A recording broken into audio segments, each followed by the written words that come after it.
Bem-vindos ao Livrosofia, o podcast onde os livros transformam mentes e corações. Continuando a análise do Primo Levi, É Isto Homem?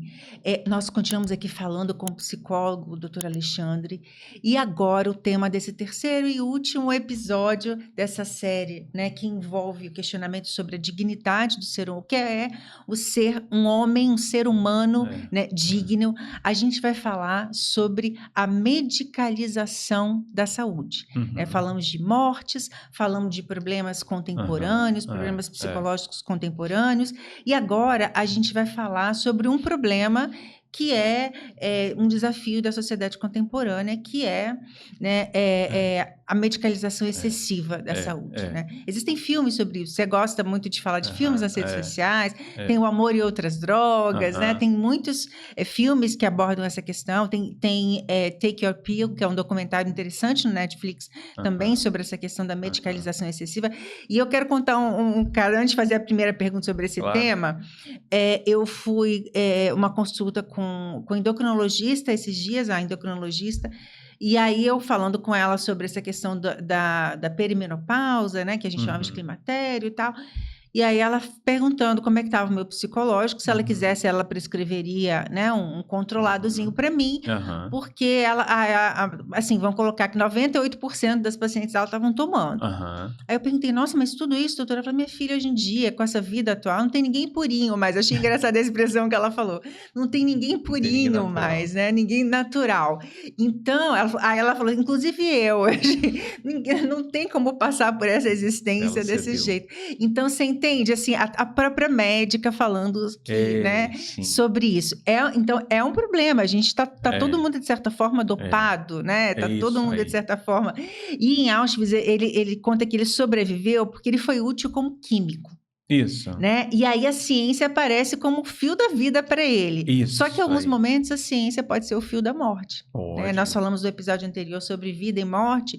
Em muitos casos ela aparece como o fio da morte. Como é que você tem abordado isso no consultório, nas suas palestras? Então, quando a gente fala de medicalização da vida, né, que é um trabalho que eu tenho aprofundado no doutorado, já tem também publicações que eu tenho sobre esse assunto, né, artigos, e no mestrado também já estive com esse assunto, né. Quando a gente fala em medicalização da vida, né, até para quem nos assiste entender um pouquinho mais também, quando a gente fala de medicalizar, é fazer com que toda conduta seja algo que tem alvo médico.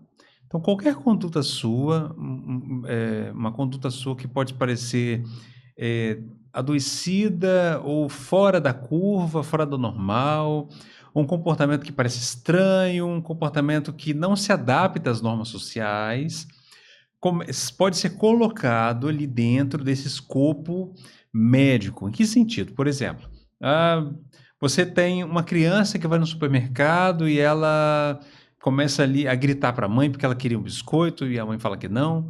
E aí você já olha logo para a criança e já dá um nome para aquilo ali. Você já começa a diagnosticar. Exato. Porque o diagnóstico é o grande dispositivo, é o grande artifício, grande estratégia que faz a medicalização funcionar. Tá? O diagnóstico é como se fosse o soldado da medicalização. Ele vai lá e faz ela funcionar. Então, a medicalização da vida é isso, é tornar qualquer coisa indesejável em um problema médico. E nem tudo é um problema médico. A vida não... os nossos ancestrais não viveram problemas médicos, né? Os índios, né? O povo indígena, teve um outro modo, né? de lidar com suas questões e não passava pelo discurso médico, por exemplo, né? Os próprios orientais também têm uma outra forma de lidar com o que a gente aqui chama de conduta patológica. Lá eles podem até, inclusive, ser algo de valor. Então, isso é a medicalização da vida. Agora, a medicamentação da vida é medicar tudo que a gente considera desviante. Então, não consigo prestar atenção na prova, não consigo pegar um avião, não consigo andar de elevador, meu relacionamento está ruim. E aí você começa a falar, não, espera aí que temos um comprimido da felicidade que vai te trazer um melhor benefício para que você tenha essa vida que você quer ter. ou se adaptar onde você precisa se adaptar. Tipo no trabalho. Meu trabalho, eu estou mal, eu vou no banheiro chorar e volto. Ninguém percebe, porque ninguém me olha mesmo. Estou me adoecendo, me medico para continuar trabalhando. Isso é medicamentação da vida. E hoje, inclusive, as pessoas vão no médico e ficam bravas se saem de lá sem medicação. Sem medicação. E sem o diagnóstico. Tem que ter o diagnóstico e tem que ter a medicação. Então, esses são dois Esse é o médico pontos. bom. Se ele não fizer isso, ele não é né, considerado um médico E isso que você bom. está trazendo é importante também, porque eu não estou falando aqui de médicos, tá, pessoal? É de um processo, tá? Que é cultural, é histórico, ele é parte de um mercado que é patrocinado pelas indústrias farmacêuticas, que hoje são trilionárias, né? Não é à toa. E essa estratégia de medicalização e medicamentação da vida são parte disso. Então, todo mundo ter um diagnóstico é movimentar esse mercado medicamentoso e é movimentar o mercado dos profissionais de saúde também. Mas, lembrando, nós não estamos falando da figura do médico. Tem médicos que fazem resistência a esse movimento. Tem. Eu mesma fui a uma médica, levei minha filha mais nova a uma médica há um tempo atrás e ela já falou, olha, tem um pequeno desajuste aqui nos hormônios, no hormônio tal, mas ela precisa, eu não vou medicar, eu faço parte de um movimento anti-medicamentalização, acho, né? Medicamentação. E aí ela disse, olha, não tem necessidade, porque isso vai se normalizar, daqui a 6 meses a gente repete o exame, né? Então não tem necessidade, ela é só uma adolescente e vai resolver. Né? Então, existe isso, né? Porque assim, muitas vezes a gente não quer lidar com os movimentos da vida. Por exemplo, a gente falou de luto. Em outro momento. Eu não quero lidar com a tristeza do luto, eu me medico. Ou um profissional pode me medicar.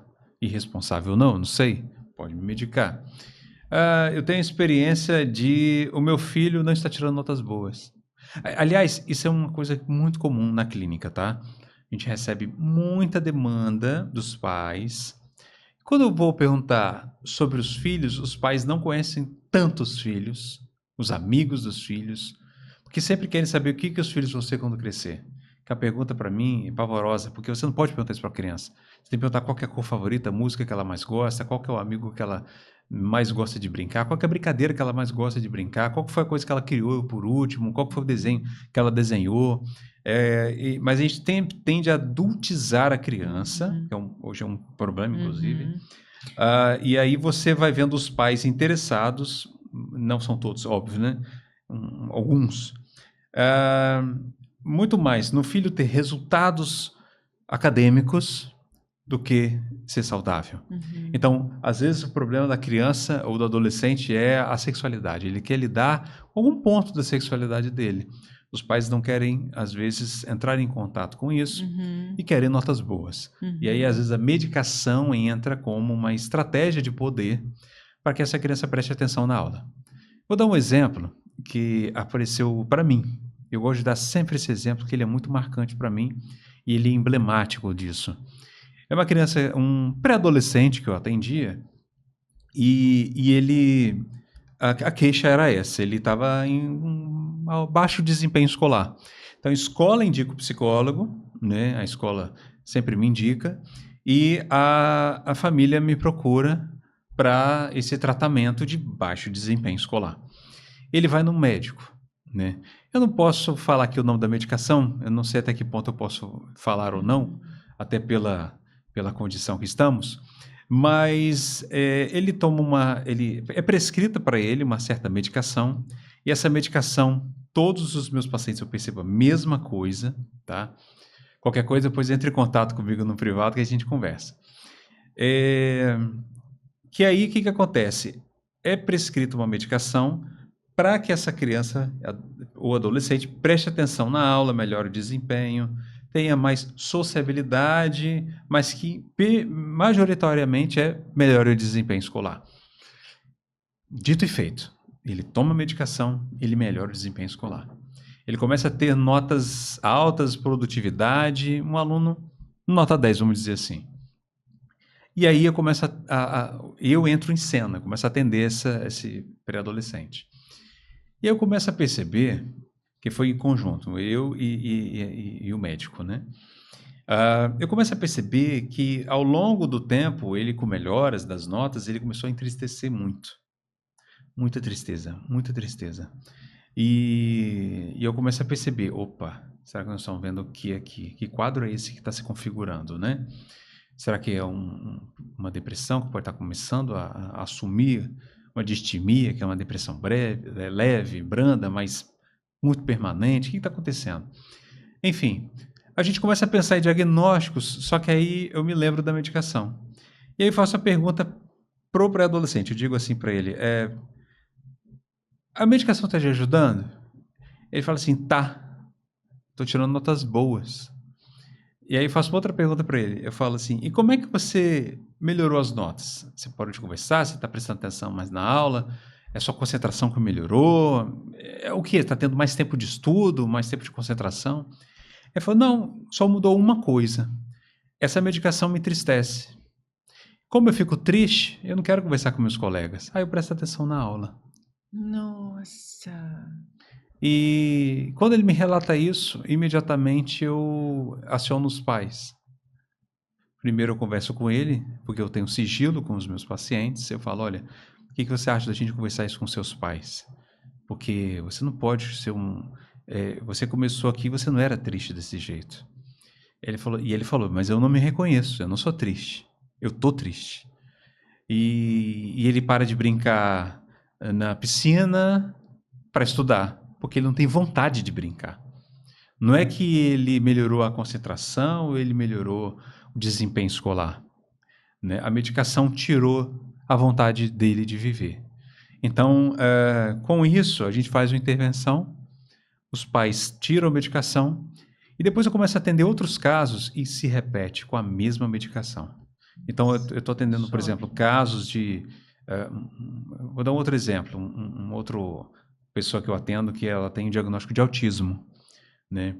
E que ela começa a ser essa geração do quarto, né? Que hoje a gente fala que são esses adolescentes que se isolam no quarto e vivem uma vida online. E a mãe, na primeira consulta, ela fala, ele toma tal medicação, que é a mesma. Aí eu falo assim, veja a possibilidade de você reavaliar essa medicação com um médico. Eles tiram a medicação, ele sai do quarto. Então a gente precisa saber como que esse processo de medicamentação faz com que a vida mude em nome de uma produtividade, de um status social, de um resultado escolar ou profissional. A gente precisa tomar muito, mas muito cuidado com isso. Porque a medicalização e a medicamentação da vida, no fundo, servem a um determinado patamar financeiro, de mercado, capital, neoliberal, e que não corresponde à vida. Então, qualquer movimento da vida seu que foge ao desejado, se você começa a ter soluços, se você começa a gaguejar nos seus podcasts, se você começa... Logo você vai... Ao invés de você tentar entender o sentido disso, você quer medicar para que você não se implique e se responsabilize por isso que você está vivendo. Então, para mim, a medicamentação e a medicalização da vida tiram essa responsabilidade, que são importantíssimos para qualquer tratamento. É uma terceirização de responsabilidade. Uma terceirização completa. Então, muitas vezes os pais medicam para não terem trabalho com aquela criança, né? E às vezes eles acham, e aí eu acho que eles não é uma coisa perversa dos pais, às vezes eles acham que estão fazendo a coisa certa. Uhum. Porque eles aprenderam assim, eles veem isso com os outros pais de outras crianças, às vezes é um outro pai que fala, olha... Meu filho começou a tomar isso, melhorou. Meu filho começou a fazer aquilo, né? Então, às vezes, é uma terceirização da vida. E esse acesso de pais e filhos tem sido pouco. Quem cuida dos filhos? É o tio do transporte. Depois, é a coordenadora da escolinha. Depois, é a professora dentro de sala de aula. Depois, volta a ser o tio do transporte. E em casa, às vezes, é o diarista ou alguém, uma babá, alguém contratado. Então... a gente vê que essa terceirização da vida, das responsabilidades, traz danos. Porque ser responsável é cansativo, é trabalhoso, é difícil. É assim, é assombroso às vezes, né? Realmente, a gente cansa de ser responsável. Assim, não, eu quero ser irresponsável. Hoje vai ser meu dia, mas a responsabilidade ela não pode ser negligenciada. Você pode tirar uma folga às vezes, depende, mas ela vai bater na sua porta, querendo ou não, e vai ter efeitos. Nossa, e eu tô chocada, assim, com isso, eu não sabia e a gente tem tido, né, os suicídios adolescentes, mesmo Muito já comum, vi coleguinhas de sala das minhas muito filhas, eu comum. acho que esse é um dos maiores medos, eu acho que hoje É, nós pais temos, né, é. porque a gente tem visto as crianças se automutilando, Isso, dá para ver que tem muita coisa muito errada no tem, funcionamento do nosso sistema, né. tem. Eu me lembro que minha filha mais nova me contou um dia, eu fui buscar ela na escola, falou assim: "Mãe, hoje a professora perguntou quem tomava medicação controlada na sala, né, para ansiedade, depressão, para alguma doença assim. De uma turma de 45 alunos, só 2 não levantaram a mão. Aham, isso aí, Então, imagina que então, assim, é um problema endêmico isso, né. total. E não é só no Brasil, é no Não, mundo todo, né. não, isso é um sistema internacional, né. Uhum. Hoje, só para você ter uma ideia, quando começaram a criação dos diagnósticos em transtornos mentais, isso lá na década de 30, né, começou a produzir um primeiro manual de diagnósticos que antes não Uhum. tinha. Então constrói o primeiro manual de diagnóstico de transtorno mental, tinha esquizofrenia infantil, tinha depressão, tinha ansiedade e outros tantos diagnósticos. Eram pouquíssimos diagnósticos. Eram diagnósticos que falavam muito mais da estrutura, de como cada um se organiza diante de algo, que pode ser uma organização patológica e a gente vai lá e faz uma análise, né? Uhum. Como uma depressão ou outra situação assim. Hoje, nós temos mais de 300 diagnósticos. Tem diagnóstico para todo mundo. E o pior, tem diagnóstico para qualquer conduta. Não sei se você sabe, mas os diagnósticos diagnosticavam, sendo redundante, os diagnósticos diagnosticavam qualquer coisa. A própria sexualidade era diagnosticada. Então, hoje, se você tem uma transição de gênero, né? Você se torna, por exemplo, um homem trans, uma mulher trans, isso era considerado patológico. Se a mulher, vocês não vão acreditar nisso, se a mulher não obedecia às ordens do marido, não lavava a casa, acredite se Uhum. quiser, era uma patologia. Uhum. Agora, a patologia que mais me assusta, uma das que mais me assusta, que era considerado um transtorno mental, era o transtorno da fuga. Os escravos que fugiam eram considerados doentes. Olha só. Nossa. Então, imagina você viver um Seria regime de escravidão. Tudo que eu ia querer numa escravidão era a fuga. fugir, né, a liberdade parece Isso. né, um desejo intrínseco do ser humano, né. Exato. E a liberdade é saúde. Só é possível a saúde na liberdade. E aí, profissionais, médicos da época, fazendo toda uma consistência teórica, fundamentando cientificamente que os escravos que fugiam dos seus senhores, eles tinham alguma doença, algum transtorno mental. Porque como que eles fogem de um regime de escravidão? Então, essas pessoas que têm esse transtorno de escapar tinham que ser tratadas para que não escapassem. Então, a gente vê que há um risco muito grande nesse processo de diagnosticar, tá?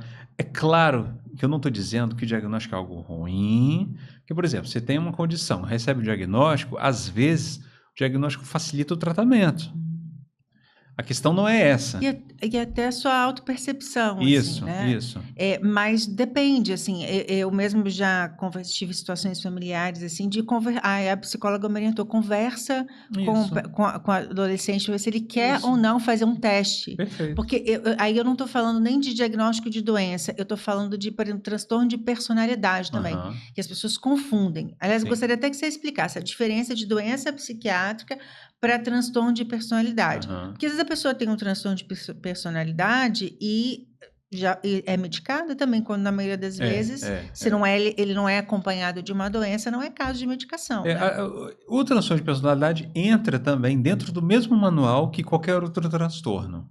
Então, por exemplo, você pegar um transtorno de humor, com depressão, você pegar um transtorno borderline, você pegar um transtorno que tem alguma dificuldade social, né, de personalidade, né, eles entram no mesmo manual, né? Eu li rapidamente outro dia um livro que eu pretendo discutir esse tema aqui sobre transtornos de personalidade. Eu descobri um que eu nunca tinha ouvido falar, TPOC, transtorno de personalidade, onde a pessoa ela tem obsessivo-compulsiva, transtorno de personalidade, não é o TOC, é o TPOC. E aquela pessoa mais metódica. Aí eu fui ler Tá né? vendo? Tudo vai Tudo cabendo dentro cabe. de Aí eu diagnósticos. fui ler aquilo e falei, gente, eu conheço tanta gente assim. E aí eu fui descobrir que é um dos diagnósticos que mais existe, assim, boa parte das pessoas muito organizadas, pessoas muito assim, muito perfeccionistas, tal, né? Aham. Falei, gente, quase todo mundo tem isso, todo Se mundo que eu você conheço tem começar, se isso. você começar a guardar muita coisa, você vai virar uma acumuladora. Então, É, assim, existe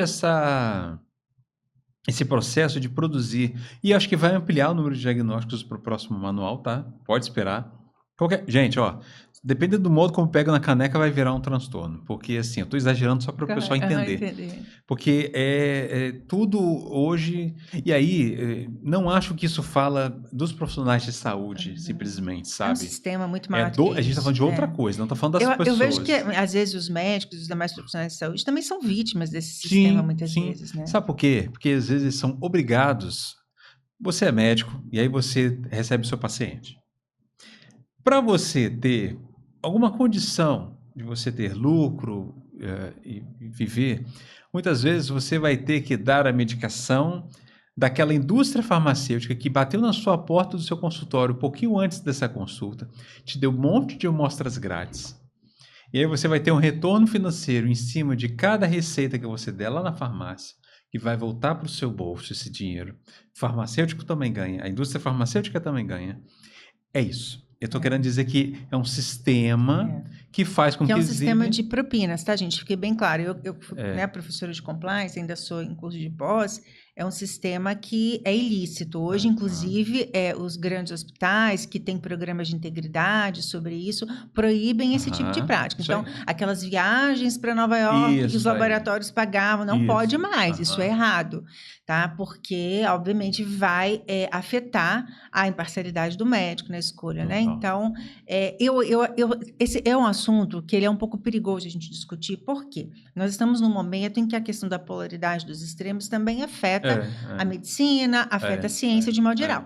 Então, eu só quero dizer assim, eu sou pró-ciência, eu sou pró-vacina, porém, Sim. como todas as áreas da vida, a gente está sujeito aos vícios, aos exageros, às distorções. Então, o cientificismo excessivo também, né, que é o excesso, ele trata como ciência, muitas vezes, questões que não são da área de ciência.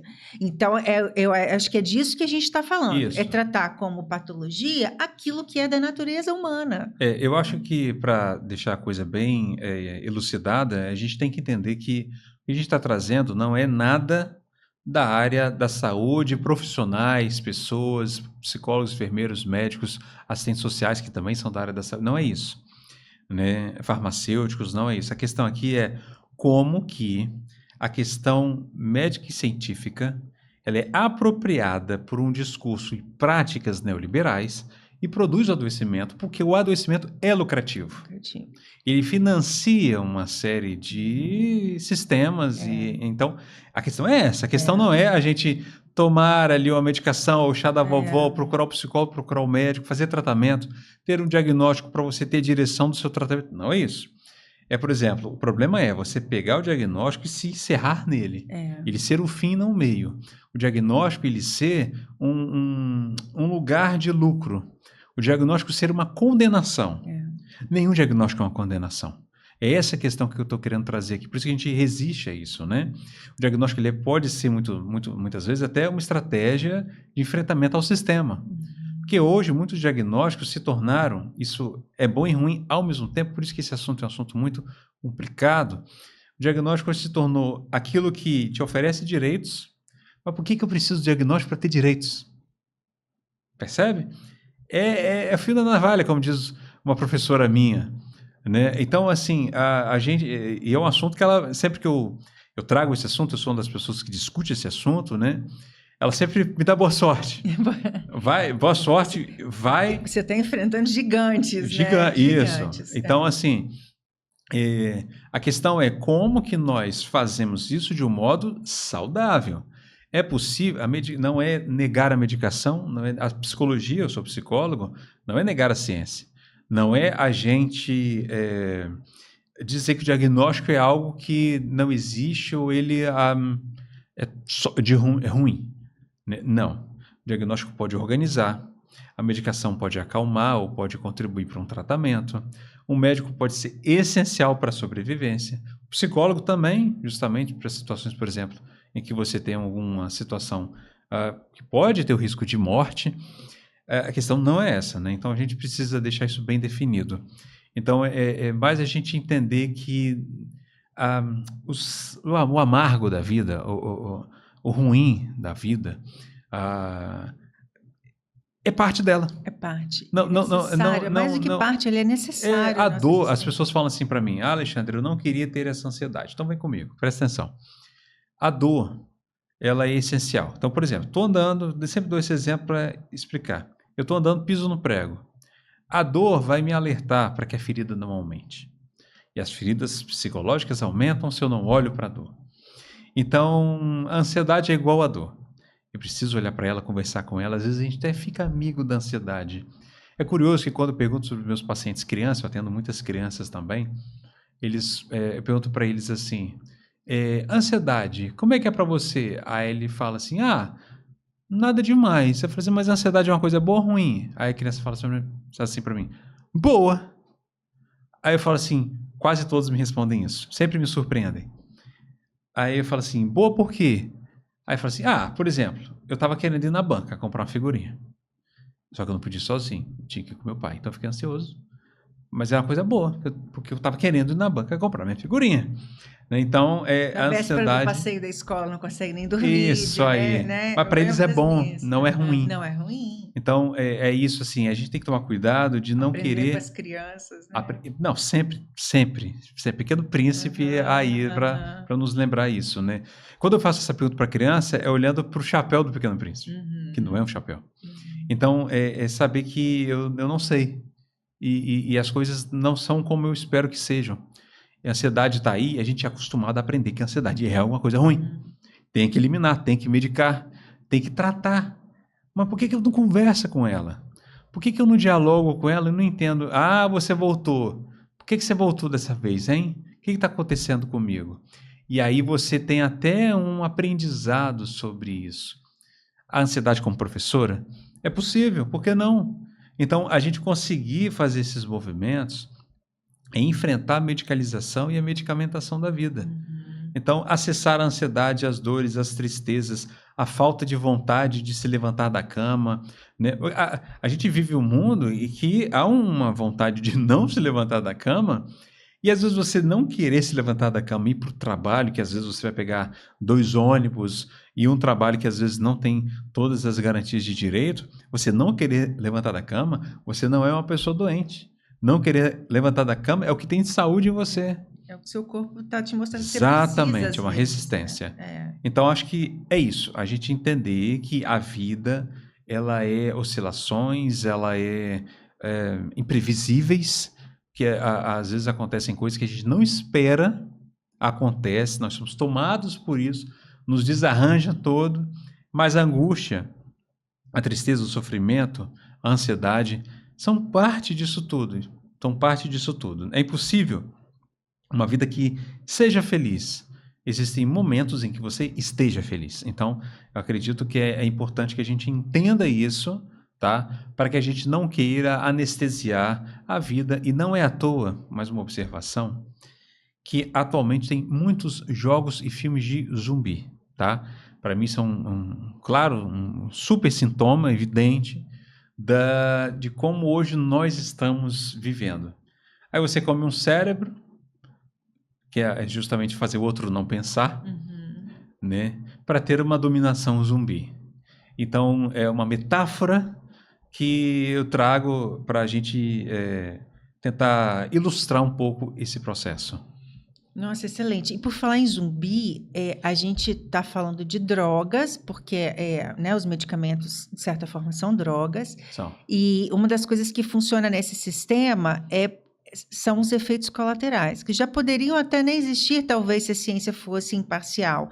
mas que muitas vezes são colocados ali de propósito para gerar a necessidade de outro medicamento. Então, acho que Isso. todo mundo já recebeu algum vídeo ou já viu algum documentário que mostra isso. Você toma um medicamento, ele gera efeito Isso. colateral, você tem que tomar outro medicamento, Isso. aí daqui a pouco você está tomando e tudo mais. Acontece um pouco semelhante com as suplementações alimentares hoje. É claro que existe um empobrecimento dos nutrientes dos alimentos em razão do empobrecimento do solo, pelo desmatamento, pelo uso de aditivos químicos e coisas mais, porém, é um excesso. Então, por exemplo, eu cheguei a um ponto em que eu não suporto mais tomar whey ou, né, sabe, esses pozinhos, assim, o meu organismo falou assim, chega, ele se rebelou. Se eu tomar hoje um colágeno em pó ou um whey, eu vomito. Sabe, aquela coisa, meu organismo disse basta.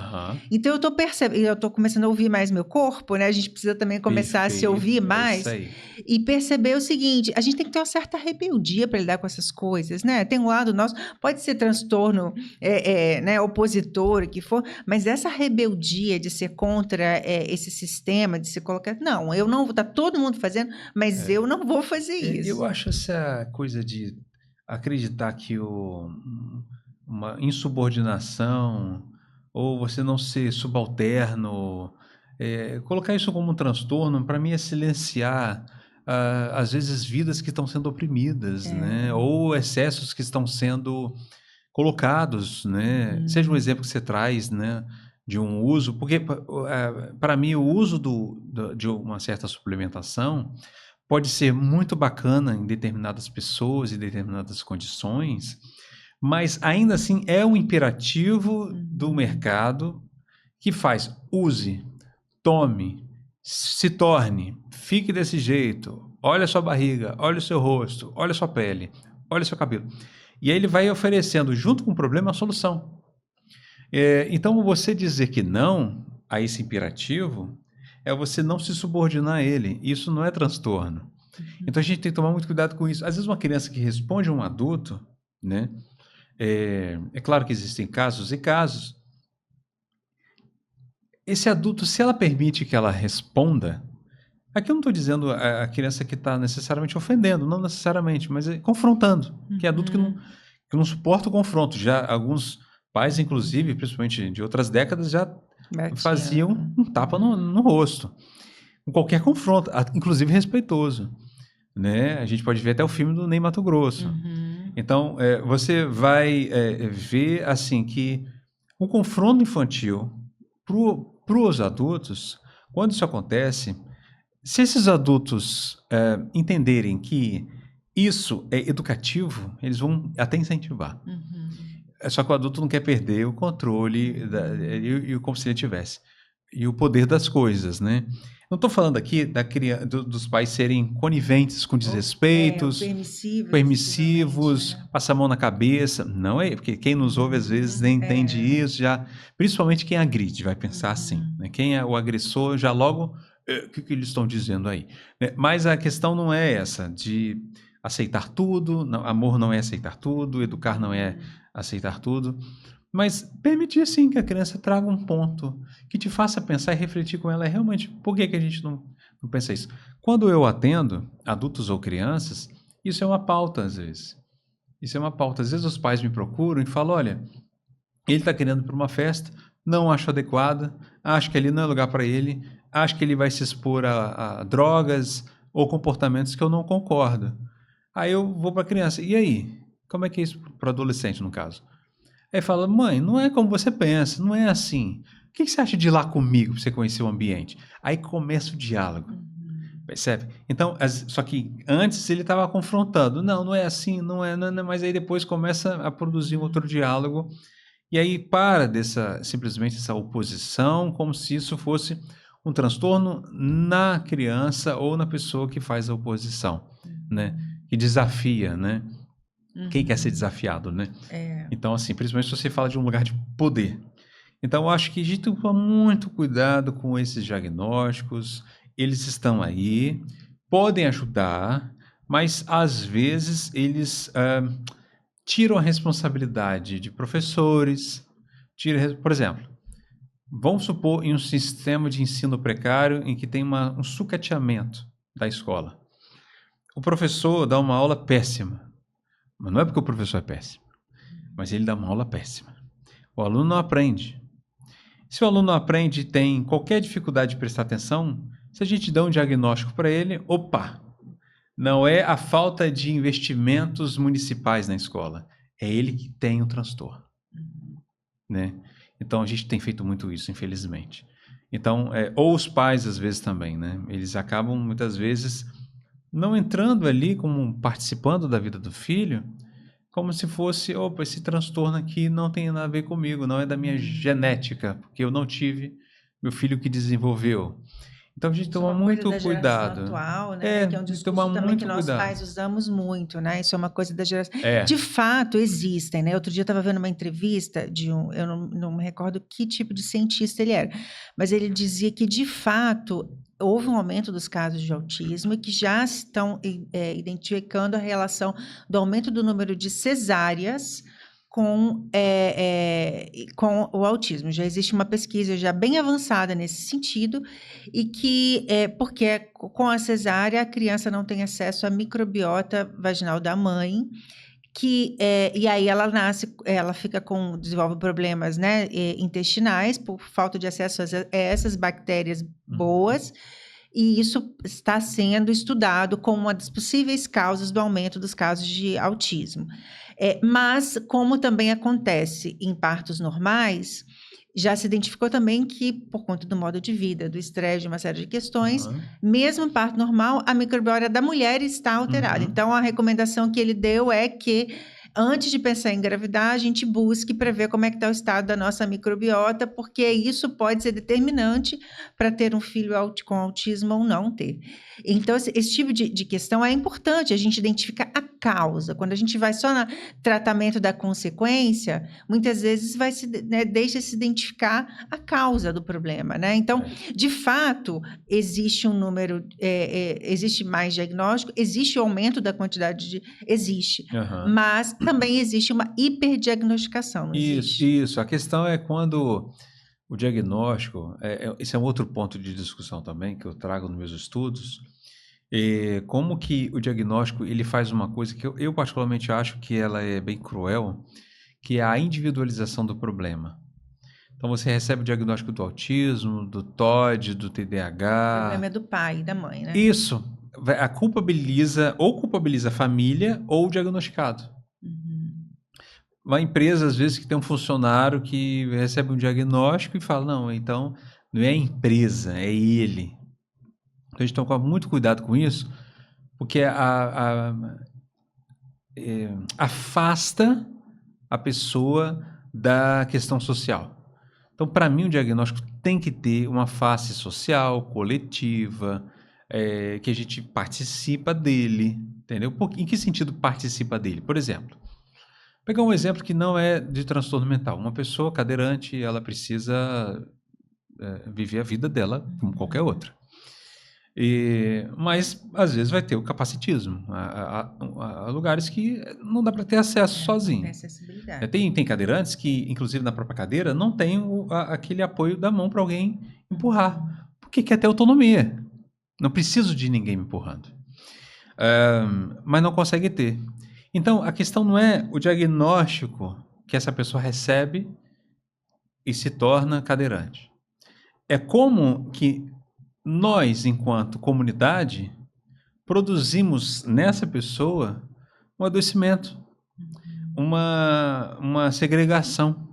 É a mesma coisa, com suas ressalvas, né, para o transtorno mental. A gente está vendo hoje também nas escolas que as crianças estão usando os diagnósticos como modo de bullying. Então, por exemplo, a criança que tem uma dificuldade de interação social, as outras crianças já falam, olha, um autista, ele é autista, não fala com ele não. Ele tem TDAH, cuidado, você vai pegar isso. Não, ele... Então, como que o diagnóstico hoje, para mim, isso é um problema muito complexo, tanto que está virando meu doutorado, né? Você está estudando isso? Minha tese. Como que já estudei isso no mestrado, na dissertação, né? Já trabalhei isso, como que o diagnóstico produz sociabilidades, como acesso a direitos, ao mesmo tempo que ele produz a segregação, a individualização, a patologização da vida, tudo se torna um diagnóstico. Então, o diagnóstico tem duas faces, por isso que é um assunto muito sutil. Não é uma condenação do diagnóstico, mas também não é uma exaltação, né? Então, a Às gente vezes vai é vendo, melhor não diagnosticar. Né? se Acho que é for importante, necessário, ainda mais, eu lembro que eu conversei com uma psicóloga e ela disse que ela conversa com a família, porque existem alguns diagnósticos que só vão trazer um peso, principalmente para a criança e para o isso, adolescente. Então, isso. ela fala o seguinte, olha, vou colocar uma outra coisa que está muito em alta, crianças que têm a superdotação ou altas habilidades. A gente está também com uma leva né, Isso. de crianças muito inteligentes. Aham. Sendo que a superdotação não é só a inteligência, né? Tem um aspecto tem outras coisas.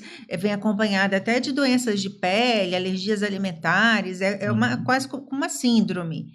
E alguns psicólogos têm falado que, às vezes, dependendo da idade, é melhor não dar o diagnóstico, porque isso traz um peso para a criança e aumenta ainda o grau de cobrança e autoexigência, né?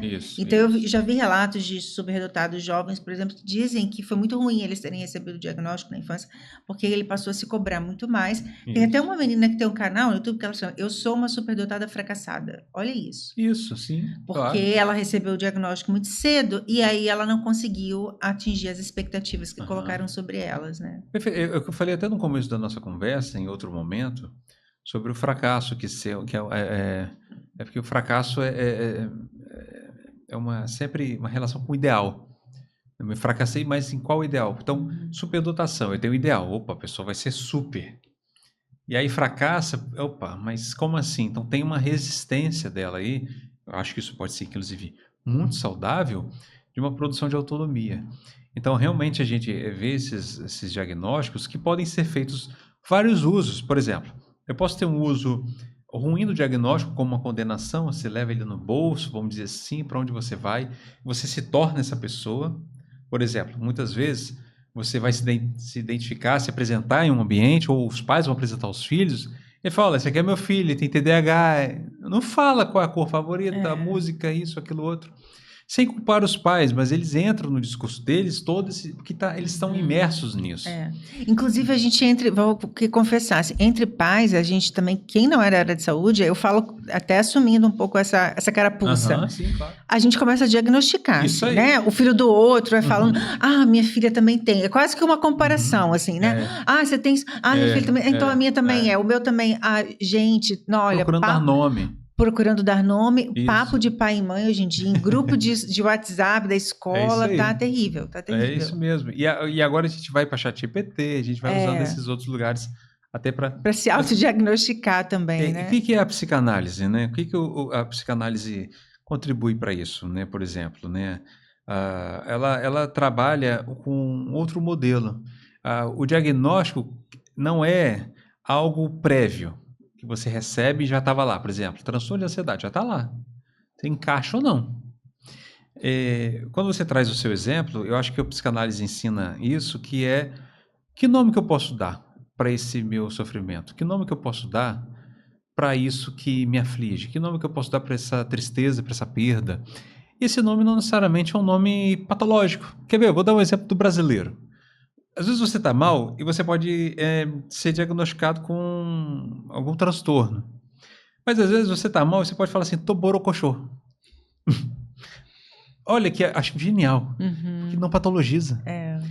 Não, hoje eu tô xoxo, capenga, manco, né? Como se isso não é assim. Você não vai sair correndo atrás de uma medicação, você não pode se medicar. A gente não é anti-medicamento, anti-tratamento, anti-uso de substâncias. Quantos excessos? Anti-trabalhar com espiritualidade, não é isso. Mas olha só como é diferente eu dizer, eu tô borocochô, por dizer que eu tô com uma síndrome, com um transtorno A ou B.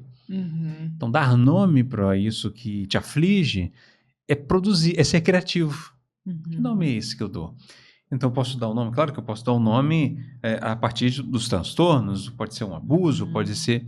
Mas não é dentro de um gabarito médico. Cada É ser é isso. muito individual, Isso, né? isso. É você saber dar nome para as suas questões. É fantástico, gente. Então, assim, a gente precisa ficar um pouco atento a isso. É. E para fugir disso, você tem que ter muita coragem de remar contra essa corrente, porque é uma corrente muito forte, né? As escolas, elas estão meio que engessadas. Tem até um humorista que eu gosto muito, acho que é Diogo Almeida, que ele encontrou esse nicho dos professores. Ele Uhum. faz, enfim, humor com a educação. E aí outro dia eu assisti um vídeo em que ele fala sobre essa vontade de colocar gotinha, assim, né, no lanche de todas elas, né, e tudo mais, porque é difícil administrar uma sala com as poucas condições que o professor tem, mas a gente precisa ficar atento, quer dizer, vou colocar as gotinhas lá, medicar a criança ou cuidar, né, mudar esse sistema, né? Você não vai acreditar, mas tem um outro psicanalista chamado Jorge Forbes, que é psiquiatra. Eu gosto muito dele, eu O tenho Jorge seguido Forbes, ele. ele conta uma história, se não me engano, no início dos anos 2000, que teve um congresso de psiquiatria e que uma das propostas que foi discutida seriamente como pauta era colocar ansiolítico nas águas fornecidas publicamente. A justificativa era, olha, os dentistas colocaram flúor, por que a gente não coloca ansiolítico? Isso foi debatido, ele traz esse exemplo em uma das aulas dele, falando que isso, olha que absurdo, como isso já foi uma proposta. Gente, que coisa Isso surreal. já foi uma proposta. Então, em um congresso de psiquiatria. Então, como que, se vocês pesquisarem o vídeo do Jorge Forbes, vocês vão encontrar ele falando disso. Então, como que você pensa justamente não trabalhar e não tratar todo mundo dentro de uma norma? Eu acho que a grande questão desse discurso é que existe o normal e o anormal, e que o anormal tem que ser normalizado. Mas o que é ser normal? Qual o critério, então, para isso? E a gente vai ter que colocar essas pessoas dentro da régua. Só que essa régua do normal hoje não é uma régua da saúde. Aliás, ser normal não é ser saudável. Ser normal não é ser saudável. Às vezes, ser normal é ser produtivo. Às vezes, ser normal é você ser uma pessoa que consome, trabalha, de alguma forma, cumpre algumas obrigações sociais nos papéis que você ocupa dentro de um certo padrão. Né? Dentro desse padrão, muitas vezes, europeu, né? Normativo, etc., etc., que a gente tem como referência, ou norte-americano, seja como for.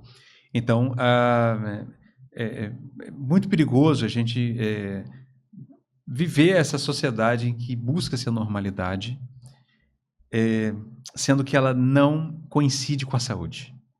Se ela coincidisse com a saúde, pelo menos, se ser normal fosse ser livre, a gente vê que não, que as pessoas acabam procurando uma vida padrão, se tornando escravas de anseios, escravas de status, escravas de uma série de coisas, elas nunca vão dar conta. Você vê até os corpos, né? A questão dos corpos, a gente já discutiu em alguns livros aqui, né? Até na literatura mesmo, poética, a questão dos corpos, e você vê que durante muito tempo o corpo padrão era um corpo que era extremamente não saudável. Outro dia eu vi um vídeo de uma moça falando justamente que ela tentou de tudo para alcançar o corpo, né, de uma Graciane, de não sei o quê, e é impossível. Todas elas tomam anabolizante, todas elas tomam uma série de hormônios e insumos para conseguirem ficar com aquelas sobrecargas.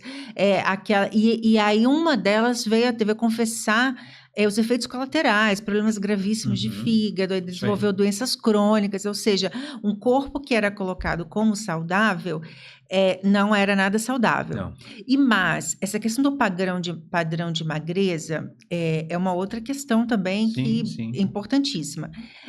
E aí eu me lembro que eu vi uma reportagem dizendo que a mulher saudável, ele saiu uma reportagem, acho que até no Fantástico há alguns anos, que o corpo de uma mulher saudável era totalmente diferente do que se vendia na mídia. Segundo a ciência, vamos colocar, uma mulher de 1,70 m, uma mulher alta, assim, né, mais alta que o padrão, ela deveria ter vamos colocar, 72 e 80 quilos. Ela teria o que hoje a maioria dos médicos consideram como sobrepeso, porque a gordura em determinadas regiões do corpo para a mulher, ela tem um efeito protetivo. Uhum. Então, eu tive um diagnóstico de lipedema. Uhum. Faço um tratamento anti-inflamatório, uma Uhum. dieta anti-inflamatória sem radicalismos Aham. também, né? Porque não dou conta, Aham, não sou tendente a isso. Mas já descobri que hoje um dos maiores especialistas do Brasil está descobrindo que a humanidade só evoluiu graças ao lipedema, porque as mulheres que têm esse quadril mais largo, né, elas são muito mais reprodutoras do que as que não têm essa gordura no quadril. Além disso, a quem tem a gordura nessa região não costuma ter gordura, a gordura que mais afeta o coração. Então, quem tem lipedema tem menos problemas cardíacos, né? Quando ele não vem acompanhado de obesidade, é claro. Então, assim, hoje em dia receber um diagnóstico, quase toda mulher também tem, tá tendo um hiperdiagnóstico disso, e é uma tristeza, né? Todo mundo fica hoje eu já estou vendo por outro lado, né? Sim. Então, hoje eu já consigo, assim, sou gostosa com meu lipedema e acabou, a gente tem que administrar isso, Uma afirmação, né? claro. Então, assim, a gente precisa repensar mesmo, né? O que é saúde, o que é doença pra gente, tá? Porque realmente as coisas estão exageradas, né? Então, porque você vai vendo que qualquer coisa pode entrar nesse discurso da medicalização. Uhum.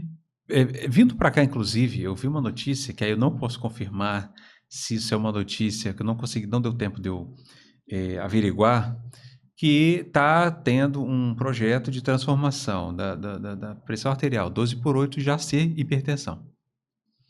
Então, e aí eu vou ali olhar essa matéria e os comentários que são feitos a partir disso, que é justamente, então, todos somos hipertensos, todos somos isso, todos temos aquilo, que é um modo de nos colocar sempre nesse circuito de mercado. Então, todo mundo precisa de alguma coisa. A questão é que, não, a gente não precisa, né? Não de novo, fazendo o alerta, né? Nós não estamos dizendo para você negligenciar a sua saúde. Teve uma hipertensão, teve uma situação, seja como for, corporal, mental, né? Não é isso de você negligenciar a saúde. Não quero diagnóstico, eu vi o podcast lá e vou negligenciar um monte de sinais que eu estou tendo. Não é isso. Mas é a gente entender como que toda uma indústria, toda uma máquina se apropria de qualquer condição humana para torná-la um adoecimento. E para tornar isso também um objeto de medicação. A grande questão que a gente traz é essa. Não se trata de se negligenciar, mas a gente entender que qualquer gesto hoje, conduta, dorme muito é um transtorno, dorme pouco é outro transtorno. Então, aí você vai, é igual o ovo, né? Come sua clara, come a gema, come tudo, come a casca. Então, aí você vem, dorme, quanto tempo tem que dormir? Dorme 6 horas, é o ideal. Aí depois vem um outro discurso, 8 é o ideal. Aí vem outro discurso, não, o dormir tem que ser, sei lá. E aí você vai vendo uma série Mário Lago morreu questões. dormindo 2 horas por noite, escrevendo muito, produzindo muito, compondo, e era, né, um gênio. Eu acho que isso tudo, a gente precisa ter um olhar mais individualizado. A gente vai ter até que no mês de outubro um congresso internacional de medicina do estilo de vida, da qualidade de vida, que eu acho que é uma tendência, né, para a gente ter esse olhar mais individualizado, né, para o paciente, Isso, que não significa também responsabilizá-lo pelas patologias, isso, né? Perfeito. Mas para a gente ter um olhar também mais compassivo para as nossas imperfeições, né?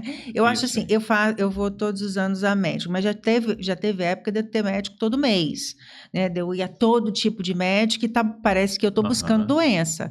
Então, hoje em dia já não é assim, eu vou aos médicos principais e outra coisa, para a mulher principalmente, não é só a indústria farmacêutica ou né, o universo, é a indústria da beleza também, né? Porque quando você está com sobrepeso ou não está no padrão que você gostaria, é tratamento estético, né? Então assim, Perfeito.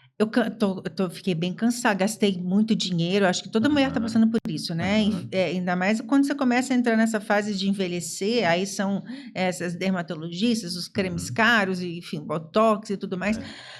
É um peso financeiro. E aí você tem que trabalhar mais para isso, vai ficando exausto. Então, é um ciclo vicioso que é terrível, né? É porque você vai vendo que quando a gente fala, por exemplo, plano de saúde. Primeiro que quando a gente fala plano de saúde é um problema porque não planeja, né? Não tem a prevenção, não tem um acompanhamento de perto. E você vê que essa indústria, inclusive da beleza, né? De uma certa estética, que estética não é só isso, né? Estética, inclusive, é outra coisa, mas enfim, que é o termo mais popular. A gente vai vendo que, inclusive, profissionais da saúde abandonam os tratamentos em saúde que eles fazem para fazer procedimentos estéticos. Uhum, Então, você vê dermatologistas, dentistas e outros profissionais, uhum. cardiologistas, interessados muito mais, nutrólogos, na parte estética. Não são todos profissionais, Uhum. lembrando isso, mas tem uma tendência, Dentista não cuida mais dos dentes, ele faz harmonização facial, né? isso, e a aplicação lá da enzima Uhum. botulínica. Então, tem essa questão que é a gente se perdeu no cuidado com a saúde, em nome do normal, em nome do resultado, em nome da aceitação, né? Em nome de você se sentir bem, porque o outro te olha e ele te olhando te faz você se sentir bem. Eu preciso do olhar do outro. Então, e é uma escravidão, né? É uma alienação, né? E aí você perde a sua singularidade, seus sonhos e desejos, e a gente vai virando padrão, zumbi. Você vai vendo procedimentos estéticos. Eu nunca fui, mas eu acho que se eu for, dependendo do médico e do exagero que acontece, dos excessos, tem médicos e profissionais que devem fazer essas cirurgias, que eu acho que se eu for para recepção da sala de espera dele, eu vou ver um monte de gente com a mesma cara, né? Com o mesmo rosto. Então, em nome de quê? Inclusive algumas pessoas colocando a saúde em risco. A gente tem visto pessoas que morrem nesses procedimentos, né? Então, assim, vale a pena morrer em nome de um certo resultado estético, né? Porque estética é você produzir uma forma de viver, né? Só que a gente hoje está vivendo com uma estética só, né? E aí você vai vendo essa tal de harmonização e essas coisas de ter um certo padrão matemático que não corresponde à vida, porque a vida não é matemática. A natureza desconhece essa matemática nesse sentido que a gente está dizendo. A gente discutiu aqui o livro do Marcelo Gleiser, A Beleza do Inesperado, com Guilherme Barbosa. E ele fala muito sobre. Ele é cientista, né, do universo e físico, e fala que a gente fica buscando uma simetria que não existe no Isso, planeta, não isso, existe na isso. natureza, Perfeito. Não né? existe o quadrado Não na natureza, existe, o triângulo. exatamente, né? Existe beleza no imperfeito, no É, inesperado, né? Na isso, diferença, né? isso. Aí que tá, a biodiversidade é tão importante porque ela é diversa. Então a Isso. gente precisa entender da importância da noção de sociodiversidade, É, né? é, Então é uma reflexão que a gente precisa fazer é, nesse é, momento, né? é. Das diferenças. Mas olha, Perfeito. eu ficaria até amanhã conversando com você. Muito Adorei, eu bom. acho que todos nós gostamos. O livro é muito importante, está É. maravilhoso, fica a dica. E eu acho que a gente pode finalizar. Eu queria que, né, você deixasse uma mensagem. A gente abordou esses 3 temas, né, tão importantes no campo da Uhum. psicologia. E eu queria que você deixasse uma mensagem, né, para o nosso público sobre o que fazer diante desses tempos tão difíceis que a gente vive, né, na relação com o luto, na relação com os dos desafios contemporâneos e Aham. também, né, nos desafios na relação saúde e doença. Olha, eu acredito que uma das coisas que a gente pode tentar entender aqui com essas nossas conversas é que ah, o modo de você resistir a essa vida hoje que de algum modo nos cobra tanto, nos traz tantos excessos, tantas exaustões, é que você comece a se aproximar daquilo que te faz se sentir vivo de verdade, daquilo que te traz mais saúde, que é aquilo que de algum modo, faz com que você resista a tantas exigências sociais. Não se trata de você se isolar, mas de você saber administrar isso melhor. Saber o que fazer com isso. Como que eu vou lidar com isso sem que eu me torne um escravo da aceitação do olhar do outro, sem que eu me submeta ao outro. Como que eu posso, de alguma forma, e eu acho que isso é o maior desafio, lidar com a minha liberdade. Porque quando a gente tem liberdade, a gente fica muito assustado. Mas, queria te dizer uma coisa, não dá para você ter saúde sem liberdade. Então não dá para ser saudável sem um mínimo de responsabilidade, de assumir a sua própria vida, seu BO, vamos dizer assim. Então, para ter saúde é preciso ter liberdade. E para ter liberdade, muitas vezes eu preciso, de alguma forma, lidar com isso que não se encaixa nessa vida que a gente vê acontecendo em altíssima velocidade. Então você vai ter que saber que para você ter liberdade, no final das contas, você vai ter que se assumir. E como que você vai fazer isso? Não é tão simples, mas se assumir, e quando eu falo se assumir, é assumir quem você quer ser, o sonho que você vive, o desejo que te faz se sentir vivo, assumir suas posições, né? Suas posturas. Então, seria um pouco disso. E que você possa também, se precisar, pedir ajuda, né? Ou seja, com um processo de análise com um profissional, seja compartilhar afetos. Porque não dá para viver uma vida que não é compartilhada. Ela se torna mais leve, né? E aí, quem você vai encontrar para, de alguma forma, compor a sua vida, eu não sei. E talvez você até se surpreenda, porque talvez seja quem menos você espera, porque não vai ser a pessoa ideal, vai ser uma pessoa real. Real.